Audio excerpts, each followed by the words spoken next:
Okay, if you watched my last video on the market, you may already know that we're likely to come out of this next year okay. There isn't any widespread bust coming, no crash or anything like that. The losses we have sustained in values over the past 6 to 9 months are likely over, and we will continue on through what would be considered more of a normal market. Although the pure number of transactions and deals or homes sold is likely to be a lot lower over the next year because of the reduction in inventory and the increase in interest rates, which are putting a pause on buyers at the moment. Okay, I totally just recapped my last like 12-ish minute video in about 30 seconds. You're welcome. But today I want to address another problem. It has less to do with home values themselves, although they are the centerpiece of this argument, and more to do about Bend's economic future. Look, everyone loves Bend and everyone wants to move here. Hey out there. Yeah. But the truth is, this incredible amount of demand has caused housing prices to accelerate to almost unsustainable heights. That's great for those who already own a home here, but what about those who don't? How are they going to afford to live here? They can't afford to buy a house here. So currently the median house price in Bend is $775,000. And the average household income here in Bend is $88,000. Do you see the problem? Skyrocketing home prices is only one of 2 major factors affecting this issue. The other is the interest rates. Now, we had an affordability crisis already before the recent rise of these interest rates, but this has exacerbated the problem. Take a look at this scatter plot that I stole from another economist, who actually stole it from another economist. I say another like I'm one, but I am not an economist. Point being is this. This is a scatter plot that shows the last 30 years in quarters, the relationship between the interest rates and the home prices. The lower the home prices are, the higher the interest rates are. The higher the home prices are, the lower the interest rates are. And as you can see, it's a pretty nice, well, even-ish curve. Except for those 3 right there. This was the last 3 quarters.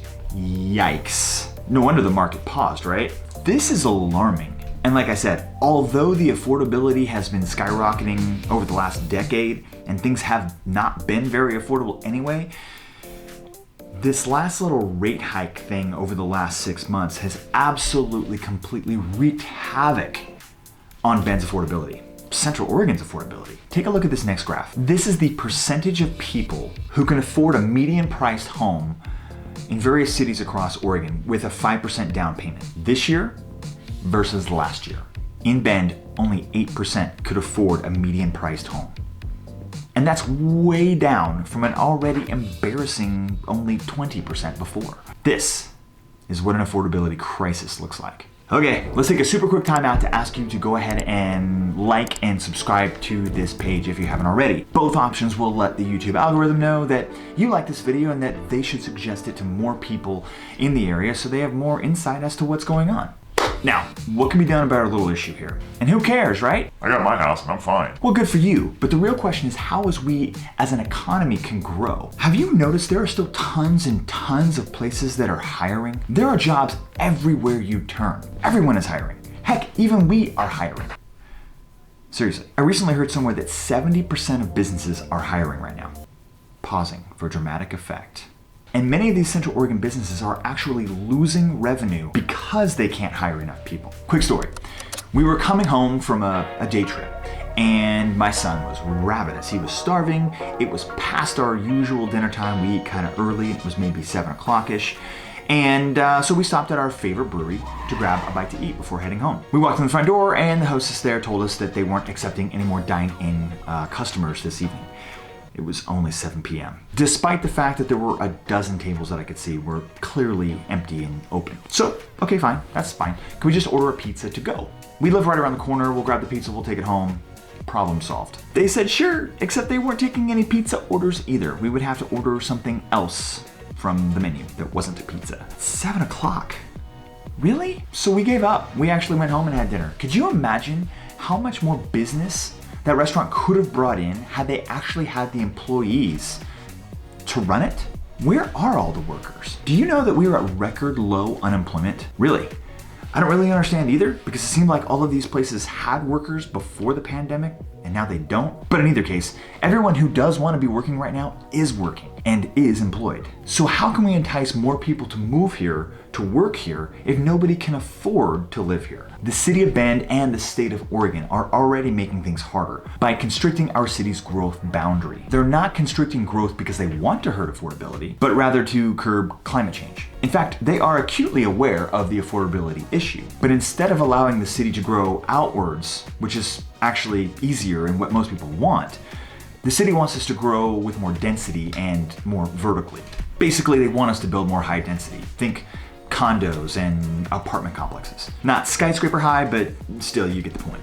By allowing more mixed use, meaning commercial and residential and industrial all basically grouped together within these close-knit downtown areas, the city can reduce the amount of traffic because everything's just closer together and people aren't running all over town in their cars. Now, I haven't spent a bunch of time living particularly urban, but I have stayed in a flat in downtown Nashville. I have tried it.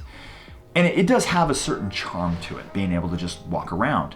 But here in Bend, this is an outdoor community and we play hard and we have lots of toys that we use to play hard and we need our storage. And for most people that I talk to, they don't want high density urban living. But no matter what side you're on in this debate, affordability is still a huge concern.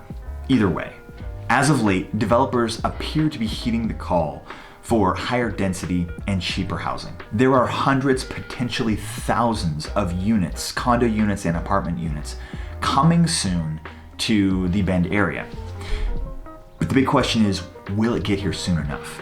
I would guess that a lot of people agree and understand that we do have an affordability crisis here in Bend. But the big takeaway here, I think, is that our economy is being held back.